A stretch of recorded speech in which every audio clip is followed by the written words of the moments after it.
Hey, how you doing? Welcome back to the channel.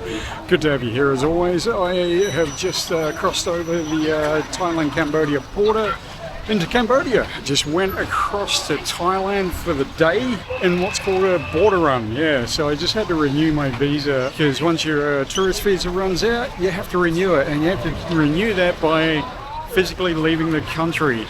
So I hopped across to Thailand yesterday and did all that, so now I'm back over in Cambodia. It's a holiday in Cambodia! Got a longer visa this time, so I don't have to renew as quickly. But I thought I'd take this opportunity to talk to you about some of my other border runs. Yeah, because it's not my first border run. Yeah. I have done several throughout the years, and most were successful, but there were a few which ended up being not so successful, and I ended up getting deported and denied entry. So today we're going to talk about that. Sound like fun? Cool, let's get into it. Alright, so back in Cambodia, made my border run. Yeah, made it successfully across the border, woohoo! So let's talk a little bit about border runs. Yeah, what are they about? How do you do one? And I want to share the story of my least successful border run way back in the day that saw me arrested and deported from America. Okay, so what's a border run? Well, a border run is where you're spending time in a country, your visa expires, and you need to leave that country. Now, this is a common practice for most travelers, especially here in Southeast Asia. You only get 30-day visa for most countries here in Southeast Asia, so you have to extend that. You can extend it once as a tourist, and then you have to leave the country.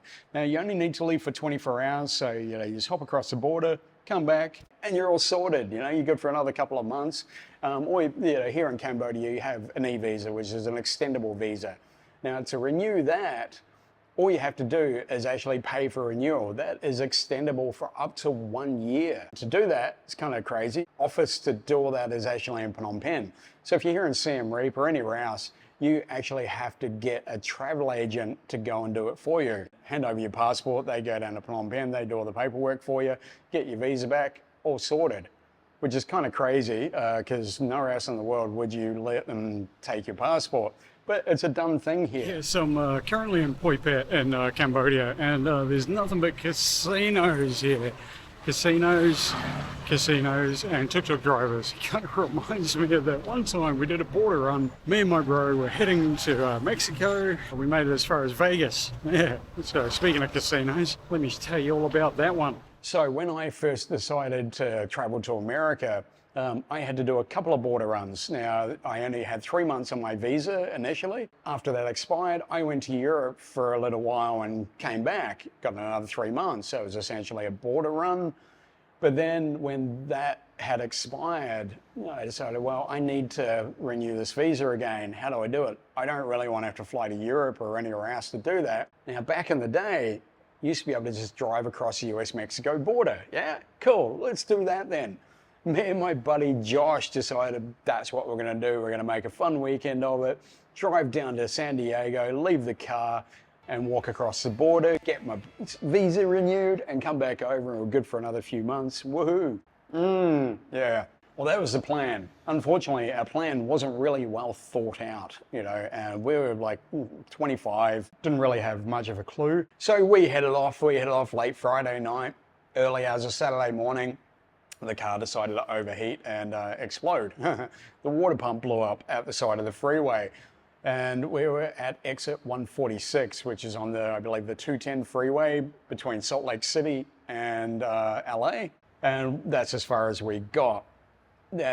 We sat there at the side of the road for 13 hours with this car. And all we had with us as far as supplies go were cans of Red Bull, packets of cigarettes, a little bit of cocaine, and a lot of music.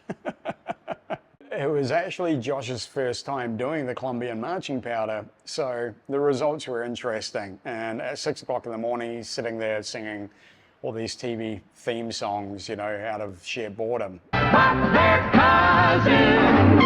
was kind of surreal. And this was back in the day when there weren't cell phones around, the internet wasn't a big deal, so we're pretty much stranded.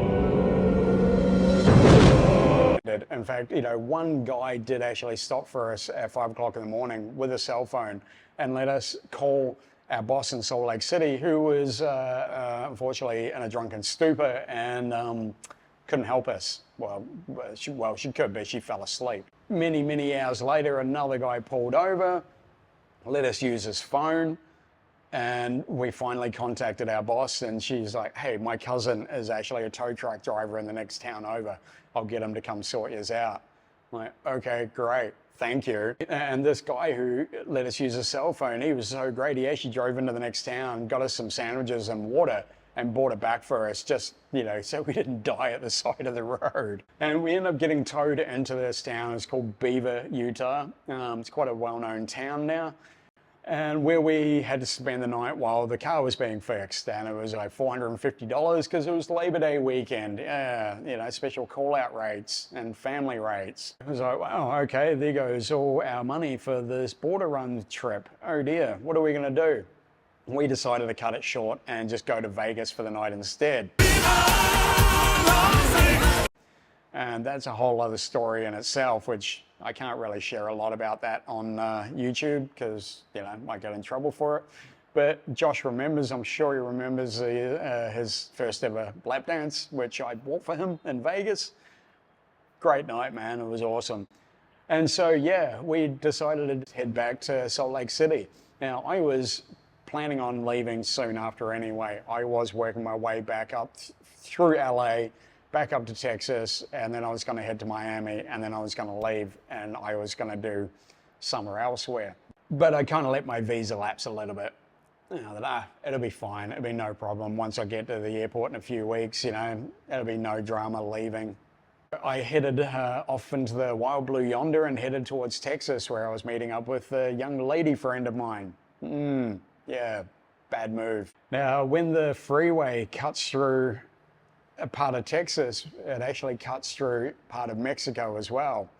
And on the other side of that is a Border Patrol checkpoint. Of course, when I pulled up, I didn't realize what it was. I had no idea. I thought it was actually just checking for fruits and vegetables like they do at the California state border. I see an officer walking along and he's just going along car to car. I'm like, yeah, it's just fruits and vegetables. And he gets to my car and he's a US citizen. I said, no. And he went, oh, what?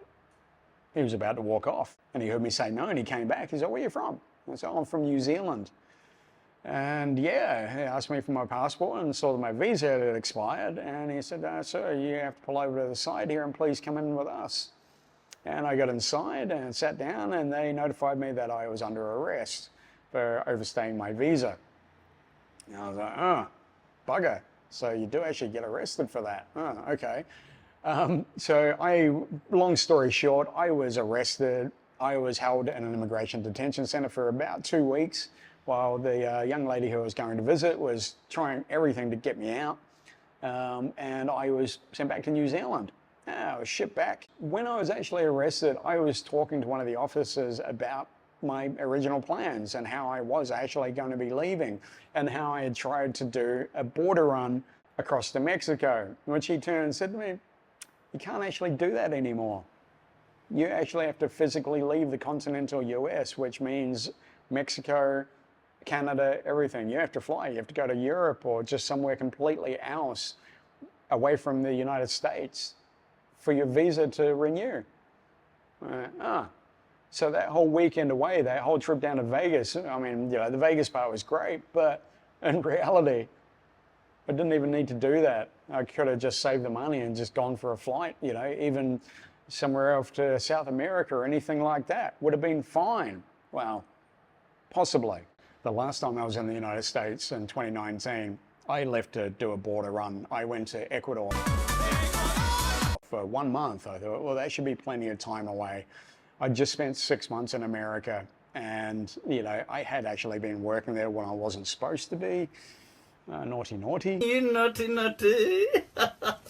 But I went to Ecuador, hung out, didn't tattoo, didn't work, you know, and just, you know, bided my time, and then headed back to Texas. Texas is not a place I should be heading to. Where in the hell are you from anyway, Private? Sir, Texas, sir! Holy dog shit! Texas, only steers and queers come from Texas, Private Cowboy. I got pulled up at the airport in Fort Lauderdale when my flight arrived. They singled me out, basically made a beeline for me and said, oh, come with us. And started talking about the studios that I worked at, and they knew that I had my tattoo equipment with me and all of that kind of stuff. So, and as a result, I had a 5-year ban from the United States because of that.